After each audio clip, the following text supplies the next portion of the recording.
सुनो कहानी की प्रस्तुति नसीहतों का दफ्तर। बाबू अक्षय कुमार पटना के वकील थे और बड़े वकीलों में समझे जाते थे, यानी राय बहादुरी के करीब पहुंच चुके थे।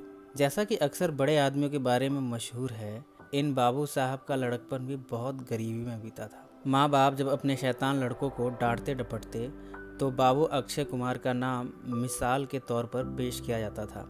अक्षय बाबू को देखो, आज दरवाजे पर हाथी झूमता है, कल पढ़ने को तेल नहीं मैसर होता था, पुआल जलाकर उसकी आंच में पढ़ते, सड़क की लालटेनों की रोशनी में सबक याद करते। विद्या इस तरह आती है। कोई कल्पनाशील व्यक्ति इस बात के भी साक्षी थे कि उन्होंने अक्षय बाबू को जुगनी की रोशनी में पढ़ते देखा है। जुगनू की दमन या पुआल की आंच में स्थायी प्रकाश हो सकता है, इसका फैसला सुनने वालों की अक्ल पर था। कहने का आशय यह है कि अक्षय कुमार का बचपन का जमाना बहुत ईर्ष्या करने योग्य न था और न वकालत का ज़माना खुशनसीथियों की। वो बाढ़ अपने साथ लाया जिसकी उम्मीद थी। बाढ़ का जिक्र ही क्या, बरसों तक अकाल की सूरत थी। ये आशा कि सियाह गाउन कामधेनु साबित होगा और दुनिया के सारी नियमतें उसके सामने हाथ बांधे खड़ी रहेंगी, झूठ निकली। काला गाउन काले नसीब को रोशन न कर सका। अच्छे दिनों के इंतज़ार में बहुत दिन गुजर गए और आखिरकार जब अच्छे दिन आए, जब गार्डन पार्टियों में शरीक होने की दावतें आने लगी, जब ये आम जलसों में सभापति की कुर्सी पर शोभायमान होने लगे, तो जवानी विदा हो चुकी थी और बालों को खिजाब की ज़रूरत महसूस होने लगी थी। खासकर इस कारण से कि सुंदर और हंसमुख हेमवती की खातिरदारी ज़रूरी थी, जिसके शुभ आगमन ने बाबू अक्षय कुमार के जीवन की अंतिम आकांक्षा को पूरा कर दिया था। जिस तरह दानशीलता मनुष्य के दुर्गुणों को छिपा लेती है, उसी तरह कृपणता उसके सद्गुणों पर पर्दा डाल देती है। कंजूस आदमी के दुश्मन सब होते हैं, दोस्त कोई नहीं होता। हर व्यक्ति को उससे नफरत होती है। वो गरीब किसी को नुकसान नहीं पहुंचाता। आम तौर पर वह बहुत ही शांति प्रिय, गंभीर, सबसे मिलजुल कर रहने वाला और स्वाभिमानी व्यक्ति होता है। मगर कंजूसी काला रंग है जिस पर दूसरा कोई रंग, चाहे कितना ही चटक क्यों न हो, नहीं चढ़ सकता। बाबू अक्षय कुमार भी कंजूस मशहूर थे। हालांकि जैसा कायदा है, ये उपाधि उन्हें ईर्ष्या के दरबार से प्राप्त हुई थी। जो व्यक्ति कंजूस कहा जाता हो, समझ लो कि वो बहुत भाग्यशाली है और उससे डाह करने वाले बहुत हैं। अगर बाबू अक्षय कुमार कौड़ियों को दांत से पकड़ते थे तो किसी का क्या नुकसान था। अगर उनका मकान बहुत ठाट बाट से नहीं सजा हुआ था, अगर उनके यहाँ मुफ्तखोर ऊँघने वाले नौकरों की फौज नहीं थी, अगर वो 2 घोड़ों की फिटन पर कचहरी नहीं जाते थे, तो किसी को क्या नुकसान था। उनकी ज़िंदगी का उसूल था कि कौड़ियों की तुम फिक्र रखो, रुपए अपने फिक्र आप कर लेंगे, और इस सुनहरे उसूल का कठोरता से पालन करने का उन्हें पूरा अधिकार था। इन्हीं कौड़ियों पर जवानी की बहारें और दिल की उमंगें न्यौछावर थीं।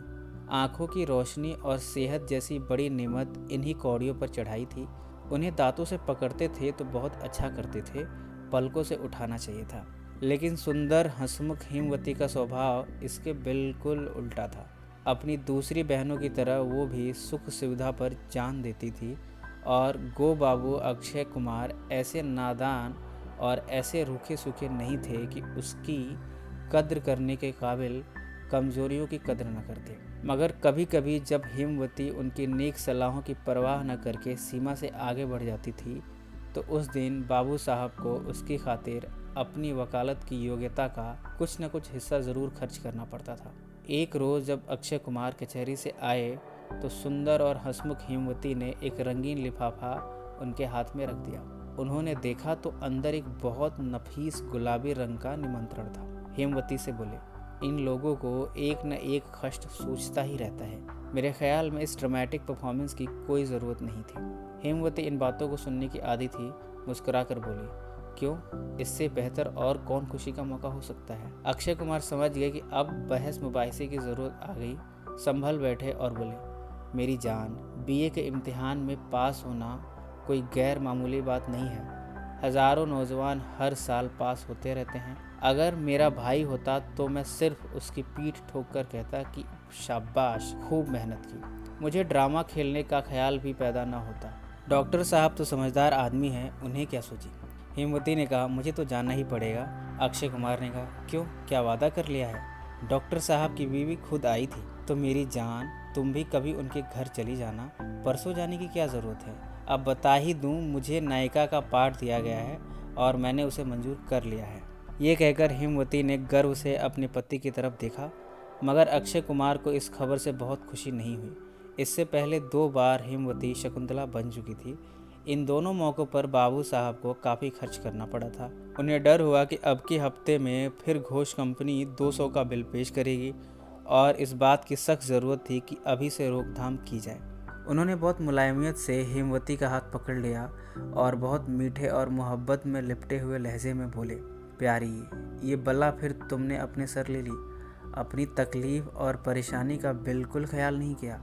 ये भी नहीं सोचा कि तुम्हारी परेशानी तुम्हारे इस प्रेमी को कितना परेशान कर सकती है। मेरी जान, ये जल से नैतिक दृष्टि से बहुत आपत्तिजनक होते हैं। इन्हीं मौक़ों पर दिलों में ईर्ष्या के बीज बोए जाते हैं। यहीं पीठ पीछे बुराई करने की आदत पड़ती है और यही तानेबाजी और नोक झोंक की मश्क होती है। फला लेडी हसीन है, इसलिए उसकी दूसरी बहनों का फ़र्ज़ है कि उससे जले। मेरी जान, ईश्वर न करे कि कोई डाही बने, मगर डाह करने योग्य बनना तो अपने अख्तियार की बात नहीं।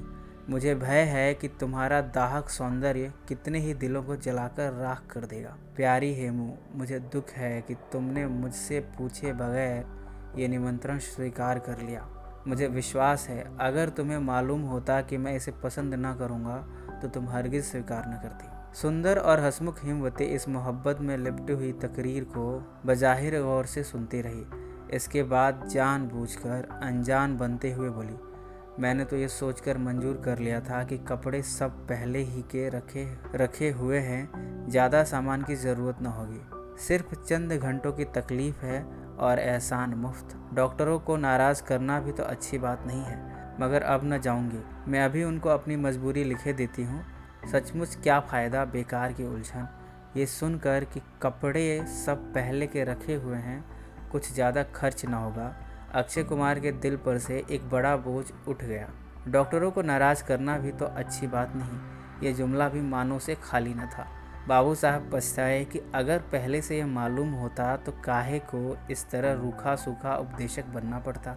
गर्दन हिलाकर बोले, नहीं नहीं मेरी जान, मेरी मंशा ये हरगिज़ नहीं कि तुम जाओ ही मत। जब तुम निमंत्रण स्वीकार कर चुकी हो तो अब उससे मुकरना इंसानियत से हटी हुई बात मालूम होती है। मेरी सिर्फ ये मंशा थी कि जहाँ तक मुमकिन हो ऐसे जलसों से दूर रहना चाहिए। मगर हेमवती ने अपना फैसला बहाल रखा। अब मैं न जाऊंगी, तुम्हारी बातें गिरह में बांध ली। दूसरे दिन शाम को अक्षय कुमार हवाखोरी को निकले। आनंद बाग उस वक्त जोबन पर था। ऊंचे ऊंचे सरों और अशोक की कतारों के बीच में लाल बजरी सी सजी हुई सड़क ऐसी खूबसूरत मालूम होती थी कि जैसे कमल के पत्तों में फूल खिला हुआ है या नोकदार पलकों के बीच में लाल मतवाली आंखें जेब दे रही हैं। बाबू अक्षय कुमार इस क्यारी पर हवा के हल्के हल्के ताजगी देने वाले झोंकों का मज़ा उठाते हुए एक सायेदार कुंज में जा बैठे। ये उनकी खास जगह थी। इस इनायतों की बस्ती में आकर थोड़ी देर के लिए उनके दिल पर फूलों के खिलेपन और पत्तों की हरियाली का बहुत ही नशीला असर होता था। थोड़ी देर के लिए उनका दिल भी फूल की तरह खिल जाता था। यहाँ बैठे उन्हें थोड़ी ही देर हुई थी कि उन्हें एक आदमी अपनी तरफ आता हुआ दिखाई दिया। उसने आकर सलाम किया और एक मोहरदार बंद लिफाफा देखकर गायब हो गया। अक्षय बाबू ने लिफाफा खोला और उसकी अंबरी महक से रूह फड़क उठी।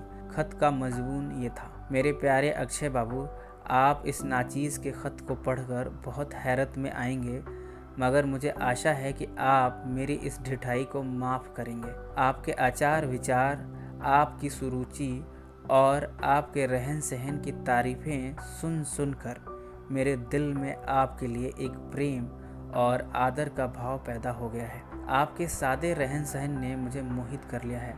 अगर हया शर्म मेरा दामन ना पकड़े होती तो मैं अपनी भावनाओं को और भी स्पष्ट शब्दों में प्रकाशित करती। साल भर हुआ कि मैंने सामान्य पुरुषों की दुर्बलताओं से निराश होकर ये इरादा कर लिया था कि शेष जीवन खुशियों का सपना देखने में काटूंगी। मैंने ढूंढा मगर जिस दिल की तलाश थी ना मिला, लेकिन जब से मैंने आपको देखा है मुद्दतों की सोई हुई उमंगें जाग उठी हैं। आपके चेहरे पर सुंदरता और जवानी की रोशनी न सही मगर कल्पना की झलक मौजूद है, जिसकी मेरी निगाह में ज़्यादा इज्जत है। हालांकि मेरा ख्याल है कि अगर आपको अपने बहिरंग की चिंता होती तो शायद मेरे अस्तित्व का दुर्बल अंश ज़्यादा प्रसन्न होता, मगर मैं रूप की भूखी नहीं हूँ। मुझे एक सच्चे प्रदर्शन से मुक्त सीने में दिल रखने वाले इंसान की चाह है और मैंने उसे पा लिया। मैंने एक चतुर पनडुब्बे की तरह समुंदर की तह में बैठकर उस रतन को ढूंढ निकाला है। मेरी आपसे केवल ये प्रार्थना है कि आप कल रात को डॉक्टर किचलू के मकान पर तशरीफ़ लाएं। मैं आपका बहुत एहसान मानूंगी। वहाँ एक हरे कपड़े पहने स्त्री अशोकों के कुंज में आपके लिए आंखें बिछाए बैठी नजर आएगी। इस खत को अक्षय कुमार ने दोबारा पढ़ा। इसका उनके दिल पर क्या असर हुआ ये बयां करने की ज़रूरत नहीं। वो ऋषि नहीं थे, हालांकि ऐसे नाजुक मौके पर ऋषियों का फिसल जाना भी असंभव नहीं। उन्हें एक नशा सा महसूस होने लगा।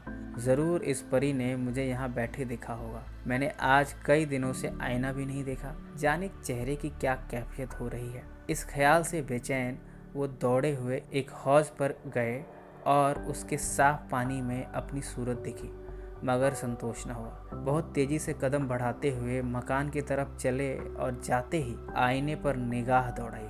हजामत साफ नहीं है और साफा कमबख्त खूबसूरती से नहीं बांधा, मगर तब भी मुझे कोई बदसूरत नहीं कह सकता। ये ज़रूर कोई आला दर्जे की पढ़ी लिखी ऊंचे विचारों वाली स्त्री है, वरना मामूली औरतों की निगाह में तो दौलत और रूप के सिवा और कोई चीज़ जचती ही नहीं।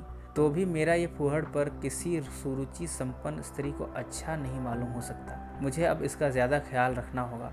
आज मेरे भाग्य जागे हैं। बहुत मुद्दत के बाद मेरी कद्र करने वाला एक सच्चा जौहरी नज़र आया है। भारतीय स्त्रियां शर्म और हया की पुतली होती हैं। जब तक कि अपने दिल की हलचलों से मजबूर न हो जाएं, वो ऐसा खत लिखने का साहस नहीं कर सकती। इन्हीं ख्यालों में बाबू अक्षय कुमार ने रात काटी, पलक तक नहीं झपकी। दूसरे दिन सुबह 10 बजे जब बाबू अक्षय कुमार ने शहर की सारी फैशनेबल दुकानों की सैर की, दुकानदार हैरत में थे कि आज बाबू साहब यहाँ कैसे भूल पड़े। कभी भूल कर भी न झांकते थे, ये काया पलट क्यों कर हुई। गरज आज उन्होंने बड़ी बेदर्दी से रुपया खर्च किया और जब घर चले तो फिटन पर बैठने की जगह न थी। हेमवती ने उनके माथे पर से पसीना साफ करके पूछा, आज सवेरे से कहाँ गायब हो गए। अक्षय कुमार ने चेहरे को जरा गंभीर बनाकर जवाब दिया, आज जिगर में कुछ दर्द था, डॉक्टर चड्ढा के पास चला गया था। हेमवती के सुंदर हंसते हुए चेहरे पर मुस्कुराहट सी आ गई। बोली, तुमने मुझसे बिल्कुल जिक्र नहीं किया, जिगर का दर्द भयानक मर्ज है। अक्षय कुमार ने कहा, डॉक्टर साहब ने कहा है कोई डरने की बात नहीं है। हेमवती ने कहा, इसकी दवा डॉक्टर किचलू के यहाँ बहुत अच्छी मिलती है। मालूम नहीं डॉक्टर चड्ढा मर्ज की तह तक पहुँचे भी या नहीं। अक्षय कुमार ने हेमवती की तरफ एक बार चुभती हुई निगाहों से देखा और खाना खाने लगे। इसके बाद अपने कमरे में जाकर लेटे। शाम को जब वो पार्क, घंटाघर, आनंद बाग की सैर करते हुए फिटन पर जा रहे थे तो उनके होठों पर लाली और गालों पर जवानी की गुलाबी झलक मौजूद थी। तो भी प्रकृति के अन्याय पर जिसने उन्हें रूप की संपदा से वंचित रखा था, उन्हें आज जितना गुस्सा आया शायद और कभी न आया हो। आज वो पतली नाक के बदले अपना खूबसूरत गाउन और डिप्लोमा सब कुछ देने के लिए तैयार थे। डॉक्टर किचलू का खूबसूरत लताओं से सजा हुआ बंगला रात के वक्त दिन का समा दिखा रहा था। फाटक के खंभे, बरामदे की मेहराबें, सरों के पेड़ों की कतारें सब बिजली के बच्चों से जगमगा रही थी। इंसान की बिजली की कारीगरी अपना रंगारंग जादू दिखा रही थी। दरवाजे पर शुभागमन का बंधनवार, पेड़ों पर रंग बिरंगे पक्षी, लताओं में खिले हुए फूल, ये सब इसी बिजली की रोशनी के जलवे हैं। इसी सुहानी रोशनी में शहर के रईस इठलाते फिर रहे हैं। अभी नाटक शुरू होने में कुछ देर है, मगर उत्कंठा लोगों को अधीर करने लगी है। डॉक्टर किचलू दरवाजे पर खड़े मेहमानों का स्वागत कर रहे हैं। 8 बजे होंगे कि बाबू अक्षय कुमार बड़ी आन बान के साथ अपनी फिटन से उतरे। डॉक्टर साहब चौंक पड़े। आज ये गूलर में कैसे फूल लग गए।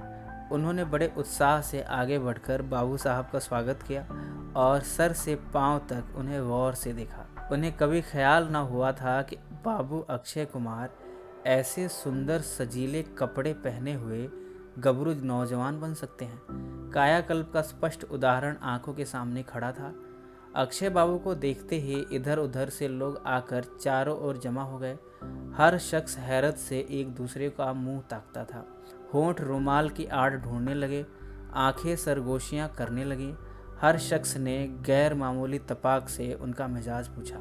शराबियों की मजलिस और पीने की मनाही करने वाले हजरत वाइस की तशरीफ आवरी का नज़ारा पेश हो गया। अक्षय बाबू बहुत झेंप रहे थे। उनकी आंखें ऊपर को न उठती थीं। इसलिए जब मिजाज पुरसियों का तूफान दूर हुआ तो उन्होंने अपनी हरे कपड़ों वाली स्त्री की तलाश में चारों तरफ एक निगाह दौड़ाई और दिल में कहा, ये शोहदे हैं मस्खरे, मगर अभी अभी उनकी आंखें खुली जाती हैं। मैं दिखा दूंगा कि मुझ पर भी सुंदरियों की दृष्टि पड़ती है। देसी सुंदरियां भी हैं जो सच्चे दिल से मेरे मिजाज की कैफियत पूछती हैं, जिनसे अपना दर्द दिल कहने में मैं भी रंगीन बयान हो सकता हूँ। मगर उस हरे कपड़े वाली प्रेमिका का कहीं पता न था। निगाहें चारों तरफ से घूम घाम कर नाकाम वापस आईं। आधे घंटे के बाद नाटक शुरू हुआ। बाबू साहब निराश भाव से पैर उठाते हुए थिएटर हॉल में आ गए और कुर्सी पर बैठ गए। बैठ क्या गए, गिर पड़े। पर्दा उठा। शकुंतला अपनी दोनों सखियों के साथ सिर पर घड़ा रखे पौधों को सींचती हुई दिखाई दी। दर्शक बाग बाग हो गए। तारीफों के नारे बुलंद हुए। शकुंतला का जो काल्पनिक चित्र खिंच सकता है वो आंखों के सामने खड़ा था। वही प्रेमिका का खुलापन, वही आकर्षक गंभीरता, वही मतवाली चाल, वही शर्मीली आंखें। अक्षय बाबू पहचान गए, ये सुंदर हंसमुख हेमवती थी। बाबू अक्षय कुमार का चेहरा गुस्से से लाल हो गया। इसने मुझसे वादा किया था कि मैं नाटक में न जाऊंगी। मैंने घंटों उसे समझाया। अपनी असमर्थता लिखने पर तैयार थी, मगर सिर्फ दूसरों को रिझाने और लुभाने के लिए, सिर्फ दूसरों के दिलों में अपने रूप और अपनी अदाओं का जादू फूंकने के लिए, सिर्फ दूसरी औरतों को जलाने के लिए उसने मेरी नसीहतों का और अपने वादे का, यहाँ तक कि मेरी अप्रसन्नता का भी ज़रा भी ख्याल न किया। हेमवती ने भी उड़ती हुई निगाहों से उनके तरफ देखा। उनके बांकपन पर उसे ज़रा भी ताज्जुब न हुआ। कम से कम वो मुस्कुराई नहीं। सारी महफिल बेसुध हो रही थी, मगर अक्षय बाबू का जी वहाँ न लगता था। वो बार बार उठ के बाहर जाते, इधर उधर बेचैनी से आंखें फाड़ फाड़ देखते और हर बार झुंझलाकर वापस आते। यहाँ तक कि 12 बज गए और अब मायूस होकर उन्होंने अपने आप को कोसना शुरू किया। मैं भी कैसा अहमक हूँ, एक शोक औरत के चकमे में आ गया। जरूर इन्हीं बदमाशों में से किसी की शरारत होगी। ये लोग मुझे देख देख कर कैसा हंसते थे। इन्हीं में से किसी मस्खरे ने ये शगुफा छोड़ा है। अफसोस, सैकड़ों रुपयों पर पानी फिर गया। लज्जित हुआ सो अलग, कई मुकदमे हाथ से गए। हेमवती की निगाहों में जलील हो गया, और ये सब सिर्फ इन डाहियों की खातिर। मुझसे बड़ा अहमक और कौन होगा। इस तरह अपने ऊपर लानत भेजते गुस्से में भरे हुए वे फिर महफिल की तरफ चले कि यकायक एक सरों के पेड़ के नीचे वह हरित वसना सुंदरी उन्हें इशारे से अपनी तरफ बुलाती हुई नजर आई। खुशी के मारे उनकी आंखें खिल गई। दिलो दिमाग पर एक नशा सा छा गया। मस्ती से कदम उठाते, झूमते और ऐंठते उस स्त्री के पास आए और आशिकाना जोश के साथ बोले, ऐ रूप की रानी, मैं तुम्हारी इस कृपा के लिए हृदय से तुम्हारा कृतज्ञ हूँ। तुम्हें देखने के शौक में इस अधमरे प्रेमी की आंखें पथरा गईं, और अगर तुम्हें कुछ देर तक और ये आंखें देख न पाती तो तुम्हें अपने रूप के मारे हुए लाश पर हसरत के आंसू बहाने पड़ते। कल शाम ही से मेरे दिल की जो हालत हो रही है उसका जिक्र बयां की ताकत से बाहर है। मेरी जान, मैं कल कचहरी न गया और कई मुकदमे हाथ से खोए, मगर तुम्हारे दर्शन से आत्मा को जो आनंद मिल रहा है उस पर मैं अपनी जान भी न्यौछावर कर सकता हूँ। मुझे अब धैर्य नहीं है। प्रेम की आग ने संयम और धैर्य को जलाकर खाक कर दिया है। तुम्हें अपने हुस्न के दीवाने से ये पर्दा करना शोभा नहीं देता। शमा और परवाना में पर्दा कैसा है? ए रूप की खान और ए सौंदर्य की आत्मा, तेरी मोहब्बत भरी बातों ने मेरे दिल में आरजुओं का तूफान पैदा कर दिया है। अब ये दिल तुम्हारे ऊपर न्यौछावर है और ये जान तुम्हारे चरणों पर अर्पित है। ये कहते हुए बाबू अक्षय कुमार ने आशिकों जैसी ढिठाई से आगे बढ़कर उस हरित वसना सुंदरी का घूंघट उठा दिया और हेमवती को मुस्कुराते देखकर बेअख्तियार मुंह से निकला, अरे, और फिर कुछ मुंह से ना निकला। ऐसा मालूम हुआ कि जैसे अस्त्रों के सामने से पर्दा हट गया। बोले, ये सब तुम्हारी शरारत थी। सुंदर हंसमुख हेमवती मुस्कुराई और कुछ जवाब देना चाहती थी, मगर बाबू अक्षय कुमार ने उस वक्त ज़्यादा सवाल जवाब का मौका न देखा। बहुत लज्जित होते हुए बोले, हेमवती, अब मुंह से कुछ मत कहो। तुम जीती और मैं हार गया। ये हार कभी न भूलूंगा।